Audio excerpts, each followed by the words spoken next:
Kunci untuk membuka pusat data nasional sementara sudah diberikan Brainkeeper ransomware kepada pemerintah Indonesia secara terbuka pada Rabu kemarin. Pemerintah melalui Menko Polhukam pun mengumumkan jika layanan publik yang menggunakan server PDN sudah dapat diakses kembali. Namun, masalah peretasan ini belum sepenuhnya selesai. Yang tak kalah pentingnya adalah pemerintah tetap harus melakukan investigasi mengenai bagaimana peretasan terjadi dan mengapa standar operasional prosedur atau SOP terabaikan. Termasuk dugaan adanya orang dalam yang sengaja mempublikasikan sistem PDN sehingga memudahkan pihak luar melakukan akses patut dituntaskan. Sejumlah pihak yang berkompeten dan berkecimpung di bidang teknologi informasi menyebut jika proses audit dan investigasi forensik memang membutuhkan waktu yang panjang.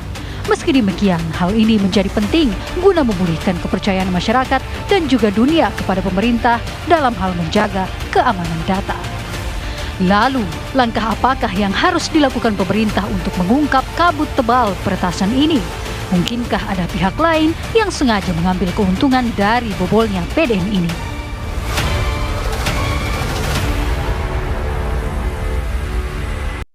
Memang bahwa dialog malam hari ini adalah untuk mendorong pemerintah melakukan treatment yang paling cepat dan tepat untuk memulihkan sistem PDN dan juga membuat peretasan yang sebelumnya sempat terjadi tidak berdampak sistemik untuk keamanan data masyarakat Indonesia. Tapi bukan berarti kita tidak belajar, pemirsa. Penyebab dari bisa diretasnya PDNS ini apa, pemirsa? Karena sampai dengan saat ini muncul isu bahwa ada keterlibatan orang dalam hal ini. Itu akan saya bahas di Apa Kabar Indonesia Malam. Sudah bersama saya di sini, yakni Mas Ibnu Dwi Cahyo yang merupakan founder Cyber Sehat Indonesia. Mas Ibnu, selamat malam. Assalamualaikum. Selamat malam Mbak Caca. Ya. Waalaikumsalam warahmatullahi wabarakatuh. Saya juga telah tersambung dengan dua narasumber saya di sini, yakni Mas Alphonse Tanujaya, pakar keamanan siber, dan juga Mas Farhan dari Komisi 1 DPR kita. Selamat malam. Assalamualaikum Bapak-Bapak. Selamat malam, malam Farhan, malam Ibnu, malam Caca. Iya, saya ke Mas Alphonse terlebih dahulu. Mas Alphonse, sekarang kan begitu kencang berhembus kabar bahwa ada dugaan keterlibatan orang dalam. Sebagai pakar keamanan siber, arsitektur yang dimiliki oleh negara, PDN ini seharusnya sulit ya untuk diretas. Kalau ada keterlibatan orang dalam, masuk akal nggak sih Mas Alphonse?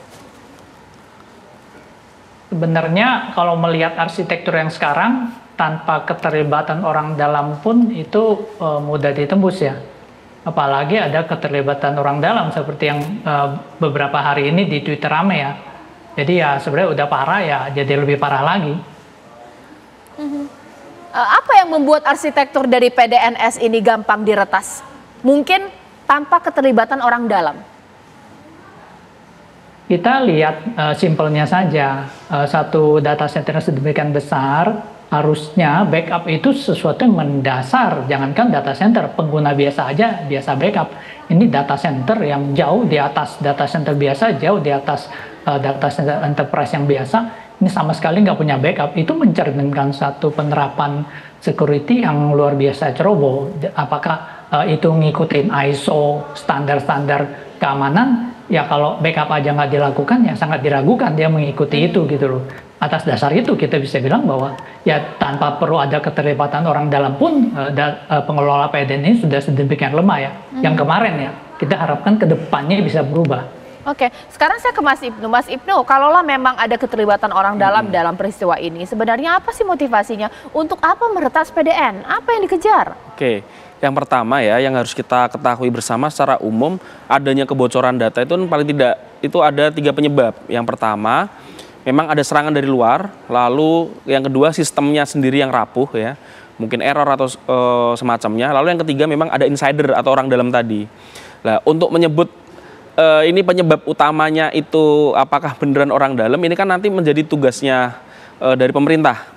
Jadi jangan sampai masyarakat ini terombang-ambing oleh berbagai hal yang ada di media sosial. Jadi pemerintah juga harus ngomong nih hasil investigasinya seperti apa, kalau perlu melibatkan pihak ketiga profesional untuk mencari kebenaran seperti apa.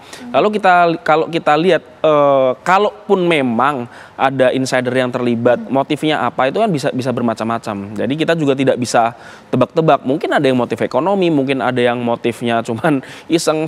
Ya kita juga tahu kalau seumpama itu ada kesalahan misalkan dari pihak dalam insider, misalkan dia ada petugas yang mengklik ya web tertentu, link tertentu yang akhirnya mengarahkan ya ponselnya ataupun komputernya yang berada di jaringan PDNS tersebut, lalu bisa masuk malware segala macam, terinfeksi dan akhirnya data tersebut menjadi korbannya ransomware, terenkripsi, tidak bisa dibuka. Nah, itu memerlukan investigasi lebih lanjut, ya, sehingga kita tidak bisa menyalahkan 1-2 orang. Kalau kita lihat yang rame di Twitter itu kan sudah sampai sebut nama segala macam, lalu ada Facebooknya dicari tahu alamatnya, namanya segala macam lah.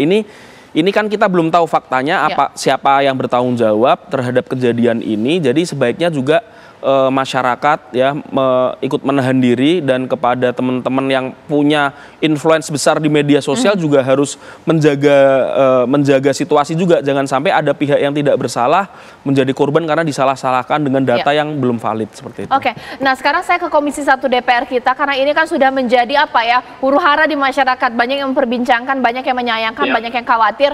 Sebagaimana kemudian di DPR Komisi 1 ini meminta konfirmasi, ini benar tidak ada keterlibatan orang dalam, sampai sudah sebut nama ini di Twitter. Oh nggak bisa, kita pasti nanya dong ya ke pemerintah juga dalam rapat, dan pemerintah mengatakan sudah dipastikan tidak ada aparat yang terlibat. Nah, kita memang tidak bisa melakukan penyelidikan lebih dalam, karena untuk melakukan hal itu DPR RI harus melewati sebuah proses yang lumayan panjang ya. Ada hak angket, ada interpelasi dan lain-lain. Nah, untuk itulah maka memang diperlukan inisiatif-inisiatif dari masyarakat sipil.